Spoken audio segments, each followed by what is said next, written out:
13/2024 എന്ന് പറഞ്ഞ ക്വസ്റ്റ്യൻ പേപ്പറാണ് നമ്മളിപ്പോൾ നോക്കാൻ പോകുന്നത്.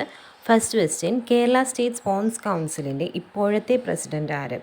കേരള സ്റ്റേറ്റ് സ്പോർട്സ് കൗൺസിലിൻ്റെ ഇപ്പോഴത്തെ പ്രസിഡൻ്റ് ആര്? ആൻസർ യു ഷറഫ് അലിയാണ്. ഇവിടെ കൊടുത്തിരിക്കുന്ന ഓപ്ഷൻസ് എന്ന് പറയുന്നത് ആ ഒരു കറക്റ്റ് ഓർഡറിലാണ് കൊടുത്തിരിക്കുന്നത്. ഇവരെല്ലാവരും പ്രസിഡൻ്റ് ആയിട്ടുള്ളവരാണ്. ഷറഫ് അലിക്ക് മുൻപ് മേഴ്സിക്കുട്ടനായിരുന്നു, മേഴ്സിക്കുട്ടന് മുൻപ് ടി.പി. ദാസനായിരുന്നു, ടി.പി. ദാസന് മുന്നേ അഞ്ജു ബോബി ജോർജ് ആയിരുന്നു. ആ ഒരു കറക്റ്റ് ഓർഡറിൽ ഫസ്റ്റ് അഞ്ജു ബോബി ജോർജ് അല്ല, അതിന് മുന്നേ കുറേ ആൾക്കാരുണ്ട്. പക്ഷേ ഇപ്പോൾ അവസാനത്തെ 4 ആൾക്കാർ ഇവരാണ്. അപ്പോൾ ഇപ്പോഴത്തെ ആരാണ്? യു ഷറഫ് അലിയാണ്. പിന്നെ സെക്കൻഡ് ക്വസ്റ്റ്യൻ, ചന്ദ്രയാൻ 3ൻ്റെ ലാൻഡറിലെ പേലോഡുകളിൽ ഉൾപ്പെടാത്തത് ഏത്? ആൻസർ ഷേപ്പാണ് എന്നും പറഞ്ഞുകൊണ്ട് ഇത് ചന്ദ്രയാൻ 3ൻ്റെ പേലോഡ് അല്ല എന്ന് പറയാൻ പറ്റില്ല. ചന്ദ്രയാൻ 3യിലെ ലാൻഡറിലെ 3 പേലോഡുകളാണുള്ളത്. അവരാണ് ഈ ലെംബ, LP, ചസ്റ്റെ, CHASTE, പിന്നെ ഇൽസ, ILSA എന്ന് പറയുന്നത്. ഈ ഷേപ്പ് എന്ന് പറയുന്നത് ചന്ദ്രയാൻ 3ൻ്റെ തന്നെ പേലോഡാണ്, പക്ഷേ ലാൻഡറിലെ അല്ല. ഇത് ആക്ച്വലി ISRO നമ്മൾക്ക് ഓരോ സക്സസ്ഫുൾ ആകുമ്പോൾ ഈ ട്വീറ്റ് ചെയ്യില്ലേ, അങ്ങനെ ട്വീറ്റ് ചെയ്തതിൽ ഈ 4 പേരുകളിൽ അവർ പരാമർശിച്ചിട്ടുണ്ട്. അപ്പോൾ അതിൽ പറഞ്ഞത് ചന്ദ്രയാൻ 3ൻ്റെ ലാൻഡറിലെ payload successfully launched Rambha, ChaSTE, ILSA എന്ന് പറഞ്ഞ് കൊടുത്തിട്ടുണ്ടായിരുന്നു. അതിൻ്റെ നെക്സ്റ്റ് സെൻറ്റൻസ് ആയിട്ട് കൊടുത്തിരുന്നത് വെച്ചത് ചന്ദ്രയാൻ 3ൻ്റെ payload ILSA was launched on Monday എന്നൊക്കെ പറഞ്ഞ് കൊടുത്തിരിക്കുന്നു. ഇത് ബാക്കി 3 ടുഡേ എന്ന് പറഞ്ഞിട്ടൊക്കെയായിരുന്നു ആ ഒരു ന്യൂസ് കണ്ടിരുന്നത്. അപ്പോൾ ഷേപ്പും ഇതിൻ്റെ തന്നെയാണ്, പക്ഷേ ലാൻഡറിലെ പേലോഡുകൾ ഏതൊക്കെയാണ്? Rambha, ChaSTE, ILSA. Third question, 2021 Ezhuthachan പുരസ്കാരം ലഭിച്ചത് ആർക്ക്? 2021 എഴുത്തച്ഛൻ പുരസ്കാരം ലഭിച്ചത് ആർക്കാണ്? P. വത്സലയ്ക്കാണ്. എഴുത്തച്ഛൻ പുരസ്കാരം ലഭിച്ചത് 21 അപ്പോൾ P എഴുതണമെങ്കിലും നമുക്ക് എന്ത് വേണം? P. വത്സല. P എഴുതണമെങ്കിൽ ആദ്യം 1 ഇട്ടിട്ടേ നമുക്ക് എഴുതാൻ പറ്റുള്ളൂ. അപ്പോൾ P. വത്സല 2021. ഇനി ബാക്കി ഞാനൊന്ന് നോക്കിയിട്ടൊക്കെ പറഞ്ഞുതരാം കേട്ടോ. 1.25 കോടി മലയാളികൾ എന്ന ഗ്രന്ഥം രചിച്ചത് ആറ്? സിമ്പിൾ ക്വസ്റ്റ്യൻ ആണ്. EMS നമ്പൂതിരിപ്പാട്. 2022 എഴുത്തച്ഛൻ പുരസ്കാരം ലഭിച്ച സേതുവിൻ്റെ കൃതികളിൽ പെടാത്തത് ഏത്? അതാണ് ചോദിച്ചേക്കുന്നത്. സേതുവിൻ്റെ കൃതികളിൽ പെടാത്തത് നോക്കി. 2021 എഴുത്തച്ഛൻ പുരസ്കാരം ആർക്കാണ് ലഭിച്ചതെന്നോ? ഇതിൽ നിന്ന് തന്നെ നമുക്ക് സേതു എന്നാണ് ഓപ്ഷൻ കട്ട് ചെയ്ത് കളയാൻ പറ്റും ഈ ഒരു ക്വസ്റ്റ്യൻ കാണുമ്പോൾ. 2022 എഴുത്തച്ഛൻ പുരസ്കാരം ലഭിച്ച സേതുവിൻ്റെ കൃതികളിൽ പെടാത്തത് ഏതാണെന്നാണ് ഈ ചോദിച്ചിരിക്കുന്നത്. അപ്പോൾ സേതുവിൻ്റെ കൃതികൾ ഏതൊക്കെയാണ്? പേടി സ്വപ്നങ്ങൾ, കൈമുദ്രകൾ, അടയാളങ്ങൾ. ഇങ്ങനെ ഓർത്താൽ മതി. നമ്മൾ മറ്റൊരു ഇൻ ഹരിഹർ നഗറിൽ അവരൊരു ബുക്ക് വായിച്ചിട്ട് പറയില്ലേ, 4 കൈകളുള്ള ഒരു രൂപമെന്ന്. അപ്പോൾ കൈയിൻ്റെ ആ ഒരു മുദ്രകളൊക്കെ കണ്ടപ്പോഴാണ് അവർ പേടിച്ചു പോയത്. അതാണ്. അപ്പോൾ പേടി സ്വപ്നങ്ങൾ, കൈമുദ്രകൾ, അടയാളങ്ങൾ, ഓരോ അടയാളങ്ങളൊക്കെ ഇങ്ങനെ കാണിച്ചപ്പോഴാണ് അവർ പേടിച്ചു പോയത്. അപ്പോൾ അങ്ങനെ ഓർക്കുക. ഇതൊക്കെ ആരുടെ ബുക്കാണ്? സേതുവിൻ്റെ ബുക്കാണ്. അപ്പോൾ ഈ നിഴലുറങ്ങുന്ന വഴികൾ ആരുടെ ബുക്കാണ്? ഇത് നമ്മുടെ 2021 കിട്ടിയ P. വത്സയുടെ ബുക്ക്. അപ്പോൾ നമ്മൾ പഠിക്കുമ്പോൾ എന്തായാലും ഇതൊക്കെ പഠിച്ചിട്ടുണ്ടാവും. അപ്പോൾ ഈ നിഴലുറങ്ങുന്ന വഴികളും എല്ലാം നമ്മൾ പഠിച്ചിട്ടുണ്ടാവും. ഇങ്ങനെ കാണുമ്പോൾ നമുക്ക് ആകെ കൺഫ്യൂഷനാകും. കാരണം പഠിച്ചിട്ടുണ്ട്. എഴുത്തച്ഛൻ പുരസ്കാരത്തിൽ തന്നെയാണ് നമ്മൾ പഠിച്ചിട്ടുള്ളത്. കറക്റ്റായിട്ടല്ല പഠിച്ചിട്ടുള്ളതെങ്കിൽ നമ്മൾക്കത് വിട്ടുപോകും. അപ്പോൾ നിഴലുറങ്ങുന്ന വഴികൾ ആരുടെയാണ്? P. വത്സലയുടെയാണ്. അപ്പോൾ നമ്മൾ സേതുവിൻ്റെ ബുക്കുകൾ ഏതൊക്കെയാണ്? പേടി സ്വപ്നങ്ങൾ. അപ്പോൾ ഒരു പടം ഓർത്താൽ മതി. ഇൻ ഹരിഹർ നഗറിൽ അവർ ആ ബുക്കും വായിച്ചുകൊണ്ടിരിക്കുമ്പോൾ ജനലിൽ കൂടി ഇങ്ങനെ കൈകൾ കയറ്റി. അപ്പോൾ കൈമുദ്രകൾ അടയാളങ്ങളായിരുന്നു. അടയാളങ്ങളൊക്കെ കാണിച്ചു. അതൊരു പേടിച്ചു പോയി. പേടി സ്വപ്നങ്ങൾ. ഇന്ത്യൻ ദേശീയ ബഹിരാകാശ ദിനമായി ആചരിക്കാൻ തീരുമാനിച്ച ദിവസം ഏത്?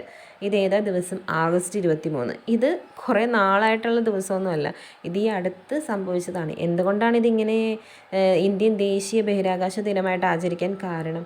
നമ്മുടെ ചന്ദ്രയാൻ 3 സക്സസ്ഫുള്ളി ലോഞ്ച്ഡ് ആയിട്ടുള്ള ദിവസമാണ് ഓഗസ്റ്റ് 23. നരേന്ദ്രമോദിയാണ് ഈ ദിവസം ദേശീയ ബഹിരാകാശ ദിനമായിട്ട് ആചരിക്കാൻ തീരുമാനിച്ചത്. വൈക്കം സത്യാഗ്രഹത്തിന് നേതൃത്വം നൽകിയത് ആര്? TK മാധവൻ. അത് നമുക്കറിയാം. വർഷം 1924. കേരളത്തെ ഭ്രാന്താലയം എന്ന് വിളിച്ച് സാമൂഹിക പരിഷ്കർത്താവ് ആര്? സ്വാമി വിവേകാനന്ദനാണ് ഭ്രാന്താലയം എന്ന് വിളിച്ചത്. തിരുവിതാംകൂറിലെ അടുത്ത ക്വസ്റ്റ്യനാണ്. തിരുവിതാംകൂറിലെ രാജവാഴ്ചയുടെയും അഴിമതികളെയും അനീതികളെയും വെളിച്ചത്ത് കൊണ്ടുവന്ന സ്വദേശാഭിമാനി പത്രത്തിൻ്റെ സ്ഥാപകൻ ആര്? ചോദ്യം ഇത്രയേ ഉള്ളൂ. സ്വദേശാഭിമാനി പത്രത്തിൻ്റെ സ്ഥാപകൻ ആരാണെന്നാണ്. ആരാണ്? വക്കം അബ്ദുൽ ഖാദർ മൗലവി. തെറ്റിപ്പോയത് സ്വദേശാഭിമാനി രാമകൃഷ്ണപിള്ള എന്ന് നമ്മൾ പറയും. അയാളുടെ പേര് പറയുമ്പോൾ കൂടെ സ്വദേശാഭിമാനി പറയും. അയാൾ അതിൻ്റെ ആരായിരുന്നു? ചീഫ് എഡിറ്റർ ആയിരുന്നു, അല്ലെങ്കിൽ റൈറ്റർ ആയിരുന്നു എന്ന് പറയാം. ഇത് സ്ഥാപകൻ ആരാണ്? വക്കം അബ്ദുൽ ഖാദർ മൗലവി. ഇനി 10th ക്വസ്റ്റ്യൻ, കേരളത്തിലെ ആദ്യകാല സാമൂഹ്യ പരിഷ്കർത്താക്കളിൽ ഒരാളായിരുന്നു വൈകുണ്ഠ സ്വാമികൾ. പുള്ളിക്കാരുടെ പ്രവർത്തനങ്ങളിൽ ഉൾപ്പെടാത്തത് ഏതെല്ലാം എന്നാണ്. ഇപ്പോൾ വൈകുണ്ഠ സ്വാമി എന്ന് പറയുമ്പോൾ തന്നെ ഞാൻ ഓർത്ത് സമ ഈ പുള്ളിക്കാരൻ്റെയാണ്. സമ വൈകുണ്ഠ വൈ സമ അങ്ങനെയാണ് ഞാൻ ഓർത്തിരുന്നത്. വൈകുണ്ഠസ്വാമികൾ എന്ന് പറഞ്ഞാൽ സമ വെച്ച് തുടങ്ങുന്ന കാര്യങ്ങളല്ല. സമപന്തി ഭോജനവും സമത്വ സമാജവും സമയാണ്. സമപന്തി ഭോജനം സമത്വ സമാജം ഇത് രണ്ടും ആരുടെയാണ്? വൈകുണ്ഠസ്വാമികളുടെയാണ്. പിന്നെ ഈ പുള്ളിക്കാരൻ എന്ത് പറഞ്ഞിട്ടുണ്ട്? ബ്രിട്ടീഷ് ഭരണത്തെ വെണ്ണീജ ഭരണം എന്ന് വിളിച്ചതും ആര് തന്നെയാണ്? വൈകുണ്ഠസ്വാമികളാണ്. ഇവിടെ മനുഷ്യത്വമാണ് മനുഷ്യൻ്റെ ജാതി എന്ന് പറഞ്ഞത് ആരല്ല? വൈകുണ്ഠസ്വാമി അല്ല. അപ്പോൾ അതാണ് ഇത് ഉൾപ്പെടാത്തത് ഏതെല്ലാം എന്നാണ്. അപ്പോൾ അതാണ് ഉത്തരം. മനുഷ്യത്വമാണ് മനുഷ്യൻ്റെ ജാതി എന്ന് പ്രഖ്യാപിച്ചത് വൈകുണ്ഠസ്വാമി അല്ല. പിന്നെ ആരാണത്? അത് നമ്മുടെ ശ്രീനാരായണ ഗുരുവാണ് പറഞ്ഞത് മനുഷ്യത്വമാണ് മനുഷ്യൻ്റെ ജാതി എന്ന് പ്രഖ്യാപിച്ചത്. ഇനി 11th ക്വസ്റ്റ്യൻ, ഉപദ്വീപീയ നദികളിൽ വെച്ച് ഏറ്റവും നീളം കൂടിയ നദി ഏതാണ്? ഉപദ്വീപീയ നദികളാണ് എന്ന് വെച്ചാൽ നമ്മുടെ സൗത്ത് ഇന്ത്യയില എന്ന് പറയാം, സൗത്ത് ഇന്ത്യ എന്ന് പറയാം. ആ ഒരു ഉപദ്വീപീയ നദിയിൽ ഏറ്റവും നീളം കൂടിയ നദി ഏതാണ്? ഗോദാവരിയാണ്. അതങ്ങനെ ഓർത്താൽ മതി. സൗത്ത് ഇങ്ങോട്ട് വരുമ്പോൾ ഉപദ്വീപീയ നദിയിൽ ഗോദാവരി എന്ന് ഇംഗ്ലീഷിൽ എഴുതുമ്പോൾ ഗോഡെന്ന് എഴുതിയിട്ടല്ലേ എഴുതുക. അപ്പോൾ ഗോഡാണ് ഏറ്റവും വലുത്. പടിഞ്ഞാറൻ തീരസമതലവുമായി ബന്ധമില്ലാത്ത പ്രസ്താവനകളേവ? പടിഞ്ഞാറൻ തീരസമതലം തീരസമതലവുമായി ബന്ധമില്ലാത്ത പ്രസ്താവനകളേവ എന്ന് വെച്ചാൽ നമ്മുടെ സ്ഥലത്തെ പറ്റി പറയണത്, കേരളം കിടക്കുന്ന ആ ഒരു സൈഡിനെ പറ്റിയാണ് ഈ പറയണത്.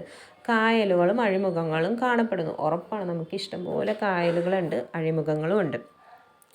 ഡെൽറ്റ രൂപീകരണം നടക്കുന്നു. നമുക്ക് ഡെൽറ്റ ഉണ്ടോ? ഇല്ല. നമ്മൾക്ക് ഡെൽറ്റ രൂപീകരണം നടക്കുന്നില്ല. പകരം അപ്പുറത്തുള്ള ആന്ധ്ര, വെസ്റ്റ് ബംഗാൾ ആ ഒരു സൈഡിൽ എന്ത് നടപ്പുണ്ട്? ഡെൽറ്റ രൂപീകരണം നടപ്പുണ്ട്. താരതമ്യേന വീതി കൂടുതലാണോ? അല്ല, നമുക്ക് വളരെ വീതി കുറവാണ് നമ്മുടെ തീരസമതലം എന്ന് പറയുന്നത്. കാരണം നമുക്ക് തൊട്ടരികത്ത് തന്നെ ആരുണ്ട്? നമ്മുടെ സഹ്യാദ്രി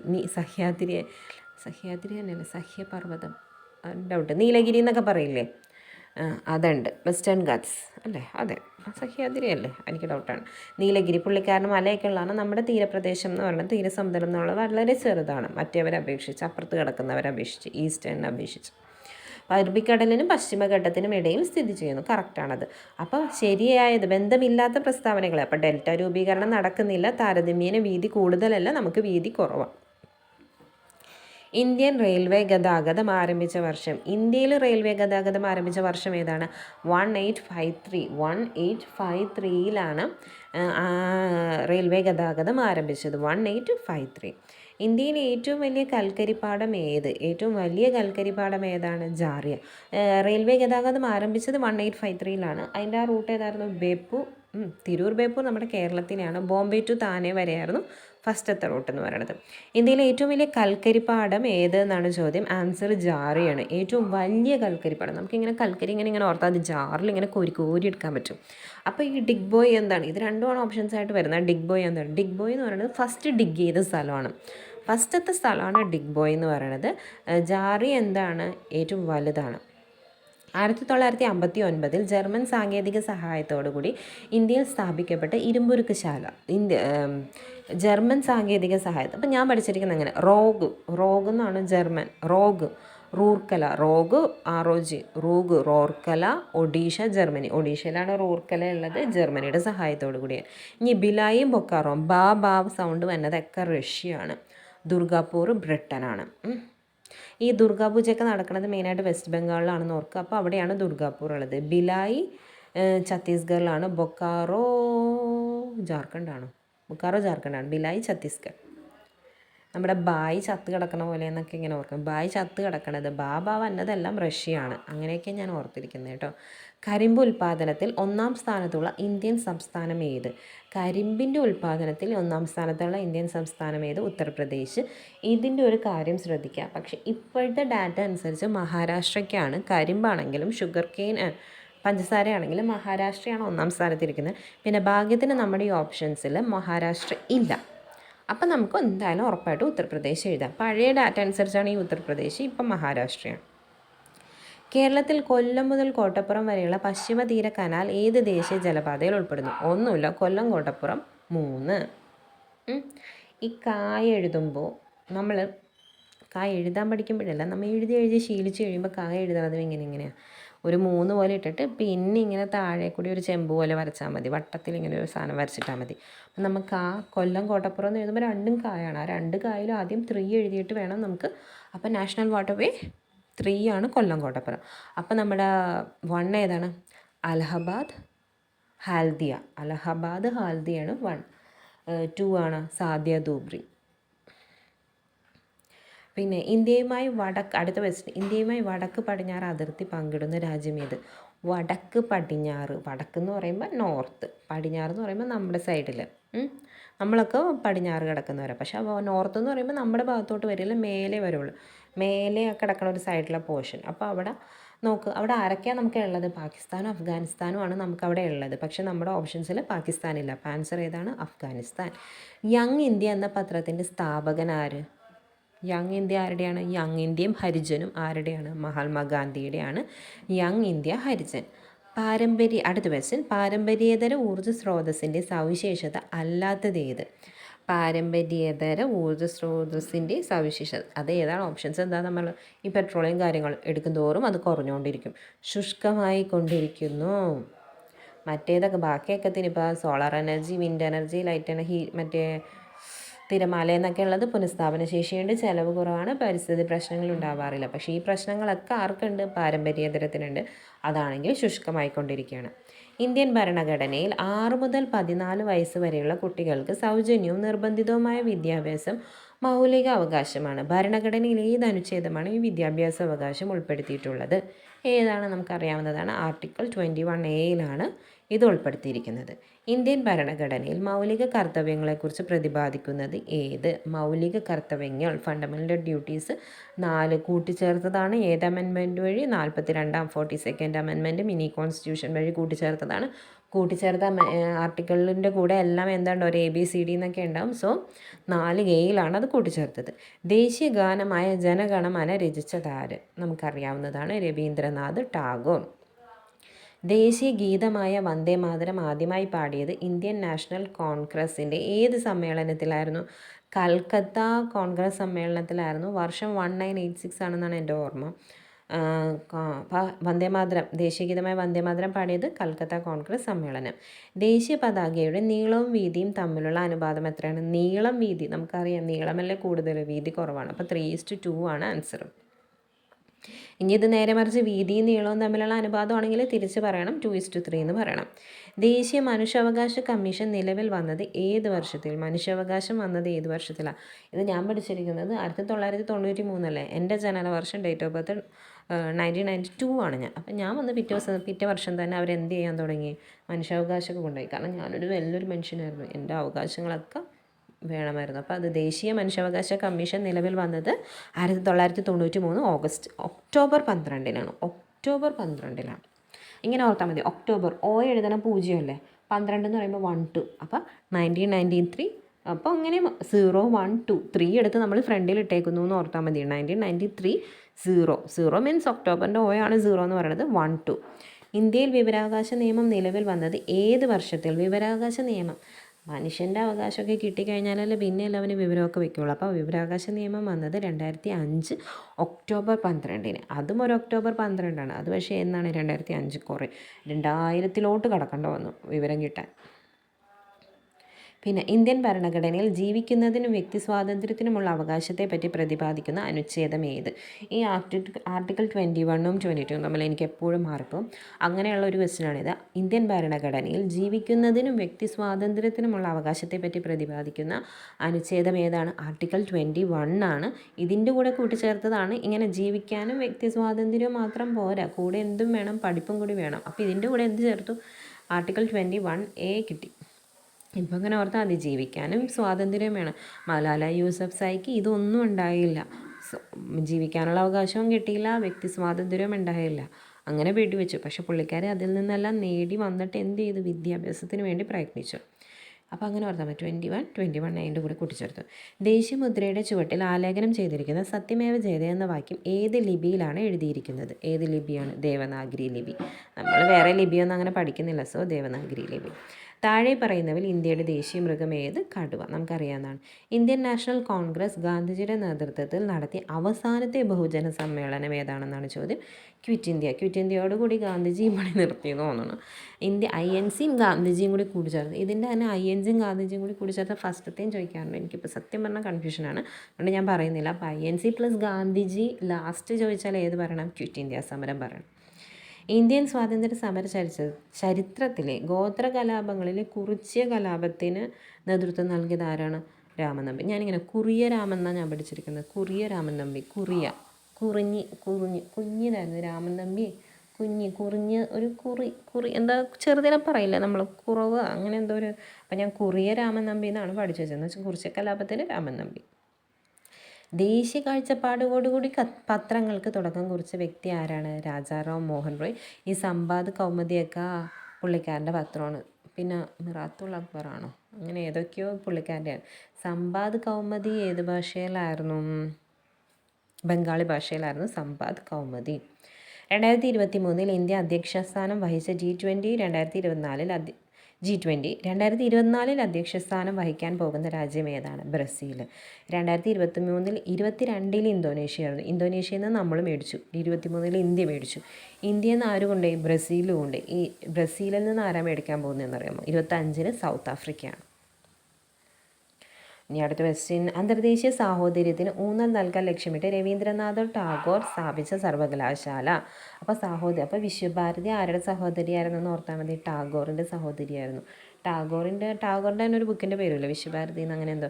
ടാഗോറിൻ്റെ സാഹോദര്യത്തിന് ഊന്നൽ നൽകാൻ വേണ്ടിയിട്ടായിരുന്നു വിശ്വഭാരതി ആരംഭിച്ചത്. ജാലിയൻ വാലാബാഗ് കൂട്ടക്കൊല നടന്ന വർഷം ഏത്? 1919. അതൊക്കെ എളുപ്പമാണ്. ബ്രിട്ടീഷ് കാലഘട്ടത്തിൽ ഇന്ത്യൻ സമ്പദ് വ്യവസ്ഥയിലുണ്ടായ തകർച്ചയെ വെളിപ്പെടുത്തുന്നത് ചോർച്ചാ സിദ്ധാന്തത്തിൻ്റെ ഉപജ്ഞാതാവ് ആര്? ഒന്നുമില്ല, ചോർച്ചാ സിദ്ധാന്തത്തിൻ്റെ ഉപജ്ഞാതാവ് ആര്? ദാദാഭായ് നവറോജി. സാരേ ജഹാംസെ അച്ച, ഹിന്ദുസ്ഥാൻ ഹമാര എന്ന ഗാനത്തിൻ്റെ രചയിതാവ് ആര്? അല്ലാമ മുഹമ്മദ് ഇക്ബാലാണ്. സത്യം പറഞ്ഞാൽ ഞാനൊക്കെ പാടിക്കൊണ്ടിരുന്നത് വെച്ചാൽ എങ്ങനെയായിരുന്നു? സാരേ ജഹാംസെ അച്ച ഹിന്ദു സിത്താ ഹമാര ഹമാര, ഹിന്ദു സിത്താ ഹമാര ഹമാര, അങ്ങനെയൊക്കെ ഞാൻ ഇങ്ങനെ ഹിന്ദുസ്ഥാൻ ഹമാര എന്നാണെന്ന് എനിക്കറിയില്ല. സ്വാതന്ത്ര്യാനന്തരം ഇന്ത്യയുടെ സാമ്പത്തികമായ ആധുനികവൽക്കരണത്തിൽ സുപ്രധാന പങ്കുവഹിച്ച ഏറ്റവും വലിയ വിവിധോദ്ദേശ നദീതട പദ്ധതി ഏതാണ്? ബക്രാനങ്കലാണ്. സ്വാതന്ത്ര്യാനന്തരം ഇത് ചെയ്തത് ബക്രാനങ്കലാണ്. ഇതിൻ്റെ ഉദ്ഘാടന വേളയിലായിട്ടാണ് നമ്മുടെ നെഹ്റു പറഞ്ഞത് ഡാമുകളാണ് ക്ഷേത്രങ്ങൾ എന്നൊക്കെ എന്തോ ഡയലോഗ് അടിച്ചു എന്നാണ്. ഏതൊരു ഇന്ത്യക്കാരനെയും വാറൻ്റ് ഇല്ലാതെ അറസ്റ്റ് ചെയ്യണമെന്ന ബ്രിട്ടീഷ് കരിനിയമത്തിൻ്റെ പേരെന്ത്? Rowlatt act. ഇതിൻ്റെ ബാക്കിയായിട്ടാണ് നമ്മുടെ ജാലിയൻ വാലാബാഗ് കൂട്ടക്കൊലയൊക്കെ നടന്നത്. കേരളത്തിലെ ഏറ്റവും ഉയരം കൂടിയ കൊടുമുടിയ ആനമുടി ഏത് ജില്ലയിലാണ് സ്ഥിതി ചെയ്യുന്നത്? ഇടുക്കി. എൻ്റെ മനസ്സിൽ ആനമുടി ഉണ്ടായിരുന്നത് ഇതിലായിരുന്നു, തിരുവനന്തപുരമായിരുന്നു കേട്ടോ. അതെനിക്ക് മാറ്റിക്കിട്ടി. ആനമുടി ഏത് ജില്ലയിലാണ് സ്ഥിതി ചെയ്യുന്നത്? ഇടുക്കിയിലാണ്. രാജ്യസഭയിലേക്ക് നാമനിർദ്ദേശം ചെയ്യപ്പെട്ട ആദ്യത്തെ മലയാളിയായ വനിതാ കായിക താരമാണ് ആര്? PT ഉഷ. PT ഉഷയാണ് ആദ്യ വനിതാ കായിക താരം എന്ന് പറയുന്നത്. ഈ MD വത്സമ്മയ്ക്ക്, ഇവരൊക്കെ ഒരുമിച്ച് എപ്പോഴും ഓപ്ഷൻസിൽ കിടക്കുന്ന ആൾക്കാരാണ്. MD വത്സമ്മയ്ക്ക് ഏഷ്യൻ ഗെയിംസിൽ സ്വർണ്ണ മെഡൽ എന്തോ കിട്ടിയിട്ടുണ്ട്. MD വത്സമ്മ. അപ്പം MD വത്സമ്മ, MD ഏഷ്യൻ ഗെയിംസിൽ. ഷൈനി വിൽസൺ ഫസ്റ്റ് ഒളിമ്പിക്സിൽ പോയിട്ട് സെമി ഫൈനൽ വരെ എന്തോ കടന്നിട്ടുണ്ട് ഒളിമ്പിക്സിൽ പോയിട്ട്. അഞ്ജു ബോബി ജോർജിന് വേൾഡ് അത്ലറ്റിക്സ് കോമ്പറ്റീഷനിൽ എന്തോ മെഡൽ കിട്ടിയിട്ടുണ്ട് അഞ്ജു ബോബി ജോർജിന്. ഷൈനി വിൽസൺ ഫസ്റ്റ് ഒളിമ്പിക്സിൽ പോയിട്ടുള്ളതായിട്ടാണ്. കൊച്ചി മെട്രോ നിലവിൽ വന്ന വർഷം 2017 കൊച്ചി മെട്രോ വന്നത്. 2017 കൊച്ചി മെട്രോ. കേരളത്തിലെ നദികളിൽ കിഴക്കോട്ടൊന്ന് ഒഴുകുന്ന നദി ഏത്? പാമ്പ, ഭവാനി, കബനിയാണ് കിഴക്കോട്ട് ഒഴുകുന്നത്. ഇവിടെ ഓപ്ഷനിൽ പാമ്പാറ് മാത്രമേ ഉള്ളൂ, സോ അതാണ് ആൻസർ. പൊന്നാനി തുറമുഖം ഏത് നദിയുടെ അഴിമുഖത്ത് സ്ഥിതി ചെയ്യുന്ന മത്സ്യബന്ധന തുറമുഖമാണ്? പൊന്നാനി നമുക്കറിയാം മലപ്പുറമാണ്, സോ ഭാരതപ്പുഴ. 2022 മികച്ച പിന്നണി ഗായികയ്ക്കുള്ള ദേശീയ പുരസ്കാരം നേടിയ കേരളീയ വനിത ആര്? ദേശീയ പുരസ്കാരം കിട്ടിയത് ആർക്കാണ്? നമ്മുടെ നെഞ്ചിയമ്മ. പാട്ട് ഞാനിപ്പോൾ മറന്നുപോയി. കേരളത്തിലെ ആധുനിക വ്യവസായങ്ങളുടെ വളർച്ചയെ ത്വരിതപ്പെടുത്തിയ പള്ളിവാസൽ ജലവൈദ്യുത പദ്ധതി സ്ഥിതി ചെയ്യുന്നത് ഏത് ജില്ലയിലാണ്? ഇടുക്കി ജില്ലയിലാണ് പള്ളിവാസൽ. വംശനാശം സംഭവിച്ചു കൊണ്ടിരിക്കുന്ന വരയാടുകളെ സംരക്ഷിക്കുന്ന കേരളത്തിലെ ദേശീയ ഉദ്യാനം? വരയാട്, ഇരവികുളം, ഇരവികുളം, അങ്ങനെയാണ് ഞാൻ പഠിച്ചു വെച്ചിരിക്കുന്നത്. കേരളത്തിലെ ഏറ്റവും വലിയ കായൽ ഏതാണ്? വേമ്പനാട്ട് കായൽ. കേരളത്തിലെ സ്വപ്ന പദ്ധതിയായ വിഴിഞ്ഞം തുറമുഖം ഏത് താലൂക്കിലാണ് സ്ഥിതി ചെയ്യുന്നത്? നമുക്കറിയാം തിരുവനന്തപുരമാണെന്ന്. പക്ഷേ അതിൽ താലൂക്ക് ചോദിച്ചാൽ അവിടെ ഉള്ളവർക്ക് എഴുതാം, അതിൻ്റെ പരിസര പ്രദേശങ്ങൾക്ക് എഴുതാം. നെയ്യാറ്റിൻകരയിലാണ്. നമ്മുടെ സ്വപ്ന പദ്ധതിയാണ്, നമ്മൾ നെയ്യ് പോലെ കാത്ത് സംരക്ഷിച്ചേക്കുന്ന പദ്ധതിയാണ്. അതുകൊണ്ടാണ് നമ്മൾ നെയ്യാറ്റിൻകരയിലാണത്. സാധുജന പരിപാലന സംഘം രൂപീകരിച്ചത് ആര്? അയ്യങ്കാളി. അയ്യങ്കാളിനെ എപ്പോഴും ഇങ്ങനെ അയ്യ എന്ന് പറഞ്ഞാൽ എല്ലാവരും കളിയാക്കും. അപ്പോൾ അങ്ങനത്തെ ഒരു ഭയങ്കര ഒരു സാധുവായിരുന്നു അയ്യങ്കാളി. അങ്ങനെയാണ് ഞാൻ ഓർത്തിരിക്കുന്നത്. അയ്യ എന്ന് കളിയാക്കണ ഒരു സാധുവായിരുന്നു ആര്? അയ്യങ്കാളി. സാധുജന പരിപാലന സംഘം അയ്യങ്കാളി. 1888 1888 ശ്രീനാരായണ ഗുരു ശിവപ്രതിഷ്ഠ നടത്തിയ സ്ഥലം ഏതാണ്? അരുവിപ്പുറം. കേരളത്തിൽ ബ്രിട്ടീഷുകാർക്കെതിരെ നടന്ന ആദ്യത്തെ സംഘടിത കലാപം, അതാണ് ആറ്റിങ്ങൽ കലാപം. ബ്രിട്ടീഷുകാർക്കെതിരെ നടന്ന ആദ്യത്തെ സംഘടിത കലാപം ഏതാണ്? ആറ്റിങ്ങൽ കലാപം. ഈ ആറ്റിങ്ങൽ റാണി എന്തോ സ്ഥലമൊക്കെ കൊടുത്തു ബ്രിട്ടീഷുകാർക്ക്. അപ്പോൾ അങ്ങോട്ട് എന്തോ പോയിക്കൊണ്ടിരിക്കുമ്പോൾ നമ്മുടെ ഈ സാധാരണ ആൾക്കാർ ചെന്നിട്ട് അവരൊക്കെ കുറേ പേരൊക്കെ ഉപദ്രവിച്ചു. ഇതാണ് ഈ ആറ്റിങ്ങൽ കലാപം. 51th question. വൈക്കം സത്യാഗ്രഹം നടന്ന വർഷം ഏത്? 1924 1924 ധീവര സമുദായത്തിൻ്റെ അവകാശങ്ങൾ സംരക്ഷിക്കാൻ വേണ്ടി പണ്ഡിറ്റ് കറുപ്പൻ നേതൃത്വം നൽകിയ സ്ഥാപിച്ച പ്രസ്ഥാനമാണ് ധീവര അരയ സമാജം. കേരളത്തിൽ ബ്രിട്ടീഷുകാർ നിർമ്മിച്ച ആദ്യത്തെ റെയിൽപാത ഏത്? ബേപ്പൂർ മുതൽ തിരൂർ വരെ. എല്ലാ ക്വസ്റ്റ്യൻസ് റിലേറ്റഡ് ആയിട്ടാണ്. ഒരു ഭാഗത്തുനിന്ന് തന്നെ 2 ക്വസ്റ്റ്യൻ എന്നോണം വന്നിട്ടുണ്ട്. പയ്യന്നൂർ ഉപ്പ് സത്യാഗ്രഹത്തിന് നേതൃത്വം നൽകിയ വ്യക്തി ആര്? കേളപ്പൻ. കേരളത്തിൽ ആദ്യമായി രൂപം കൊണ്ട സ്വകാര്യ ബാങ്ക് നെടുങ്ങാടി ബാങ്ക്. 2021 നടക്കുന്ന ഒളിമ്പിക്സിന് വേദിയാകുന്ന നഗരം പാരീസ്. പ്രശസ്ത നാടകമായ അടുക്കളയിൽ നിന്നും അരങ്ങത്തേക്ക് എന്ന കൃതിയുടെ കർത്താവ് ആര്? VT ഭട്ടതിരിപ്പാട്. താഴെ തന്നിരിക്കുന്ന ജീവികളെ സംബന്ധിച്ച് പ്രസ്താവനകളിൽ തെറ്റായ പ്രസ്താവന ഏത്? ജീവികളെ അല്ലട്ടോ, ജീവകങ്ങളെ സംബന്ധിച്ച പ്രസ്താവനകളിൽ തെറ്റായ പ്രസ്താവന ഏതെന്നാണ് ചോദ്യം. കണ്ണ്, ത്വക്ക്, മുടി എന്നിവയുടെ ആരോഗ്യത്തിന് സഹായിക്കുന്ന ജീവകമാണ് ജീവകം എ. നാഡികളുടെയും ചുവന്ന രക്താണുക്കളുടെയും ആരോഗ്യത്തിന് സഹായിക്കുന്ന ജീവകമാണ് ജീവകം ഇ. മുറിവുണ്ടാകുമ്പോൾ രക്തം കട്ടപിടിക്കാൻ സഹായിക്കുന്ന ജീവകമാണ് ജീവകം കെ. മോണ, ത്വക്ക്, പല്ല്, രക്തകോശങ്ങൾ എന്നിവയുടെ ആരോഗ്യത്തിന് സഹായിക്കുന്ന ജീവകമാണ് ജീവകം ബി. തെറ്റതാണ്. മോണ, ത്വക്കിനൊക്കെ ഏതാ വേണ്ടത്? ജീവകം സി ആണ് വേണ്ടത്. ഒരു ബാക്ടീരിയൽ പകർച്ചവ്യാധിയായ കുഷ്ഠം ഒരാളിൽ നിന്ന് മറ്റൊരാളിലേക്ക് പകരുന്നത് എങ്ങനെയാണ്? സമ്പർക്കം മുഖേനയാണ് കുഷ്ഠം പകരുന്നത്. വായുവിലൂടെ എന്ന് പറയാൻ പറ്റില്ല, കൊതുക് മുഖേന അല്ല, വെള്ളം, ആഹാരം, വെള്ളം എന്നിവയിലൂടെയല്ല, സമ്പർക്കം മുഖേന. കേരളത്തിലെ അവിവാഹിതരായ മാതാപിതാക്കളെ സഹായിക്കുന്നതിനും സംരക്ഷിക്കുന്നതിനും വേണ്ടി കേരള സർക്കാർ കൊണ്ടുവന്ന പദ്ധതി സ്നേഹസ്പർശം.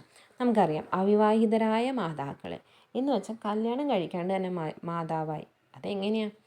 സ്നേഹമല്ലാണ്ടുള്ള ഒരു സ്പർശം അവർക്ക് കിട്ടിയപ്പോഴാണ് അവർ അവിവാഹിതരായ മാതാക്കളായിപ്പോയത്, ഇല്ലേ? അപ്പോൾ അവർക്ക് ഒരു സ്നേഹസ്പർശം കൊടുക്കുന്ന പദ്ധതിയാണ് ഇത്, സ്നേഹസ്പർശം. ഞാൻ അങ്ങനെയാണ് ഓർത്ത് വെച്ചിരിക്കുന്നത്.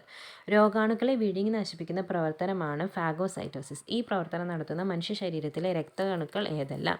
ഞാൻ പഠിച്ചത് എമ്മും phagocyte, neutrophil, basophil, monocyte, lymphocyte, eosinophil, ഇത്രയും ആൾക്കാരാണ് ഉള്ളത്. ഇതിൽ എമ്മും ആണ് എന്ത്? ഫാഗോസൈറ്റോസിസ് ചെയ്യുന്നത്. എമ്മും മോണോസൈറ്റും ന്യൂട്രോഫിലും. പയർ ചെടിയുടെ സങ്കരയിനം ഏതാണ്? ഇതിൽ ഭാഗ്യലക്ഷ്മിയാണ് പയർ ചെടിയുടെ സങ്കരയിനം. എനിക്കൊരു ഫ്രണ്ട് ഉണ്ടായിരുന്നു ഭാഗ്യലക്ഷ്മി. പുള്ളിക്കാരിക്ക് നല്ല മുടിയാണ്. അപ്പോൾ ആ മുടി ഞാനിങ്ങനെ പയറായിട്ട് സങ്കല്പിച്ച് വെച്ചേക്കാം, നല്ല നീളം പയർ. വനവിഭവം അല്ലാത്തത് ഏത്? മണ്ണെണ്ണ ഇവിടെ വനവിഭവം അല്ല എന്ന് നമുക്കറിയാം. അമ്ലമഴയ്ക്ക് കാരണമായ വാതകം ഏത്? സൾഫർ ഡയോക്സൈഡാണ് അമ്ലമഴയ്ക്ക് കാരണമായ വാതകം. അടുത്ത ക്വസ്റ്റ്യൻ ഇല്ല. ശുദ്ധജലത്തിൻ്റെ pH മൂല്യം എത്ര? 7. ആറ്റത്തിൻ്റെ സൗരയൂഥ മാതൃക ആരുടെ സംഭാവനയാണ്? റൂദർഫോർഡ്. ഞാനിങ്ങനെ ഓർത്തിരിക്കുന്നു, ഒരു കോട്ടും സൂട്ടൊക്കെ ഇട്ട് ഒരു ഇംഗ്ലീഷുകാരൻ മനുഷ്യൻ വന്ന് ഒരു ഫോർഡ് ഗാർഡിൽ വലിയ ഗമയിൽ വന്ന് ഇറങ്ങിയിട്ട് ഇങ്ങനെ അങ്ങോട്ട് നോക്കുമ്പോൾ തന്നെ എന്താ കാണുന്നതെന്ന് അറിയാമോ? നമ്മളൊക്കെ ഈ ഫോണിലൊക്കെ കണ്ടിട്ടുള്ള സോളാർ സിസ്റ്റം, ഇങ്ങനെ കറങ്ങണ സോളാർ സിസ്റ്റം അല്ല, അല്ലെങ്കിൽ രാമായണത്തിൽ ഇങ്ങനെ കറങ്ങിയൊക്കെ കാണിക്കുന്ന സോളാർ സിസ്റ്റം ഇല്ലേ? ഈ ഫോർഡ് ഗാർഡിൽ ഈ കോട്ടും സൂട്ടൊക്കെ ഇട്ട മനുഷ്യൻ വന്ന് ഇറങ്ങി കാണുന്നത് സോളാർ സിസ്റ്റം. അതാണ് എൻ്റെ സങ്കല്പം എന്ന് പറയുന്നത്. റൂദർഫോർഡ്. ഫോർഡിൽ വന്നിറങ്ങുമ്പോൾ മേലുമാനത്തോട്ട് ഇങ്ങനെ നോക്കുമ്പോൾ കാണുന്നത് സോളാർ സിസ്റ്റം. അതുകൊണ്ടാണ് അയാൾ എന്ത് ചെയ്ത് സൗരയൂഥ മാതൃക എടുത്തിട്ടത്. കലാമിൻ ഏത് ലോഹത്തിൻ്റെ അയിരാണ്? സിങ്കിൻ്റെ അയിരുകൾ ഏതാണ്ട് ഈ ബ്യൂട്ടി പ്രോഡക്ട്സ് ആയിട്ട് മുഖത്തിടുന്ന നമ്മുടെ കലാമിൻ, ലാക്ടോ കലാമിൻ, സിങ്ക് ബ്ലെൻഡ്, നമ്മൾ നല്ലപോലെ എന്തെങ്കിലും ഇട്ട് ബ്ലെൻഡ് ചെയ്യണം, അങ്ങനെയൊക്കെ ഓർത്ത്, അങ്ങനെയാണ് അതെൻ്റെ മനസ്സിലിരിക്കുന്നത്. കലാമിൻ. അപ്പോൾ ആരുടെയാണ്? സിങ്ക്. ഉത്കൃഷ്ട വാതകങ്ങൾ ആധുനിക പീരിയോഡിക് ടേബിളിൽ ഏത് ഗ്രൂപ്പിൽ ഉൾപ്പെടുത്തിയിരിക്കുന്നു? 18ാമത്തെ ഗ്രൂപ്പിലാണ്, എന്ന് വെച്ചാൽ നോബിൾ ഗ്യാസസ്. താഴെ കൊടുത്തിട്ടുള്ളതിൽ ഓക്സിജൻ്റെ ഉപയോഗങ്ങളിൽ പെടാത്തത് ഏത്? ജ്വലനത്തിന് ആവശ്യമാണ്. റോക്കറ്റ് ഇന്ധനങ്ങളിൽ ഓക്സികാരിയായി ഉപയോഗിക്കുന്നു. കൃത്രിമ ശ്വാസത്തിനും വേണം. ഓഫ് കോഴ്സ് കൃത്രിമ ശ്വാസത്തിന് വേണം. ബ്ലീച്ചിങ് പൗഡർ നിർമ്മാണത്തിന് എന്ത് വേണ്ട? ഓക്സിജൻ വേണ്ട. ഭക്ഷ്യവസ്തുക്കൾക്ക് ചുവപ്പ് നിറം നൽകാൻ ഉപയോഗിക്കുന്ന കൃത്രിമ രാസവസ്തു കാർമോയ്സിൻ. കാർമോയ്സിൻ ആണ് എന്ത് റെഡ് കളർ കൊടുക്കാം. ഒരു വസ്തുവിൻ്റെ സ്വന്തം അക്ഷത്തെ അടിസ്ഥാനമാക്കിയുള്ള ചലനം ഏതാണ്? ഭ്രമണചലനം. എന്ത് നമ്മുടെ ഭൂമിയുടെ ഭ്രമണചലനം വഴിയാണ് എന്തുണ്ടാവുന്നത്? രാത്രിയും പകലും ഉണ്ടാവുന്നത്. ഞാനിങ്ങനെ പണ്ട് ഭ്രമണം എന്ന് പറഞ്ഞൊരു സീരിയൽ ഉണ്ടായിരുന്നു, ഏതാ ചാനലെന്നൊന്നും എനിക്കറിയില്ല, ഉണ്ടായിരുന്നു. അപ്പോൾ ഭ്രമണം ഡെയിലി വരും. അപ്പോൾ ഡെയിലി നടക്കുന്ന കാര്യമാണ് എന്ത്? ഭ്രമണം. അതുകൊണ്ടാണ് നമുക്ക് ഡേ ആൻഡ് നൈറ്റ് കിട്ടുന്നത്. ബഹിരാകാശ യാത്ര നടത്തിയ ആദ്യത്തെ ഇന്ത്യക്കാരൻ ആര്? രാകേഷ് ശർമ്മ. ഫസ്റ്റത്തെ മനുഷ്യനാണ് ആര്? Yuri Gagarin. പുള്ളിക്കാരൻ റഷ്യക്കാരനാണ്. കൽപ്പന ചൗള ഫസ്റ്റത്തെ ഇന്ത്യൻ വുമണാണ്. ഇന്ത്യൻ വുമൺ എന്ന് വെച്ചാൽ അറിയാമല്ലോ. പിന്നെ സുനിത വില്യംസ് വെച്ചാൽ ഏറ്റവും കൂടുതൽ നേരം സ്പേസിൽ നടന്നിട്ടുള്ളതൊക്കെ ആണ് സുനിത വില്യംസ്. അപ്പോൾ ഇന്ത്യക്കാരൻ ആരാണ്? ഫസ്റ്റത്തെ രാകേഷ് ശർമ്മ. പ്രകാശം ഒരു മാധ്യമത്തിൽ നിന്ന് സാന്ദ്രത വ്യത്യാസമുള്ള മറ്റൊരു മാധ്യമത്തിലേക്ക് കടക്കുമ്പോൾ അതിൻ്റെ പാതയ്ക്കുണ്ടാകുന്ന വ്യതിയാനമാണ് എന്ത്? അപവർത്തനം, റിഫ്രാക്ഷൻ എന്ന് പറയുന്നത് അറിയാമല്ലോ, നമ്മൾ പഠിച്ചിട്ടുണ്ട്. വെള്ളത്തിലിട്ട ഗ്ലാസ്സിലേക്ക് വെള്ളമുള്ള ഗ്ലാസ്സിലേക്ക് പെൻസിലിടുമ്പോൾ വളഞ്ഞു കാണുന്നു, റിഫ്രാക്ഷൻ. ചുവടെ നൽകിയിരിക്കുന്നതിൽ പ്രേഷണ രീതിയിൽ ഉൾപ്പെടാത്തത് ഏത്? ഹീറ്റിൻ്റെ ട്രാൻസ്ഫർ നടക്കാത്ത രീതി ഏതെന്നാണ് ചോദിക്കുന്നത്. ചാലനമുണ്ട്, സംവഹനമുണ്ട്, വികിരണമുണ്ട്. ബാഷ്പീകരണം ഇല്ല. 80th question. പാരമ്പര്യേതര ഊർജ്ജ സ്രോതസ്സിന് ഉദാഹരണം ഏത്? പാരമ്പര്യേതര ഏതാണ്? കാറ്റും തിരമാലയാണ്. പാരമ്പര്യമായിട്ട് നമ്മൾ ഉപയോഗിച്ചുകൊണ്ടിരുന്നത് വെച്ചത് ഏതൊക്കെയാണ്? പെട്രോളും കൽക്കരിയൊക്കെയാണ്. പാരമ്പര്യേതര ഊർജ്ജ സ്രോതസ്സിന് ഉദാഹരണം ഏതാണ്? കാറ്റും തിരമാലയും. ഇനി 81 തുടങ്ങി 100 വരെ നമ്മുടെ മാത്സ് ആണ്. നിങ്ങളെല്ലാവരും മാത്സും ചെയ്ത് നോക്കണം. ഈ ക്വസ്റ്റ്യൻ പേപ്പർ ഡൗൺലോഡ് ചെയ്തിട്ട്. അപ്പോൾ ഇത്രയേ ഉള്ളൂ. ശരിയാണ്. All the best.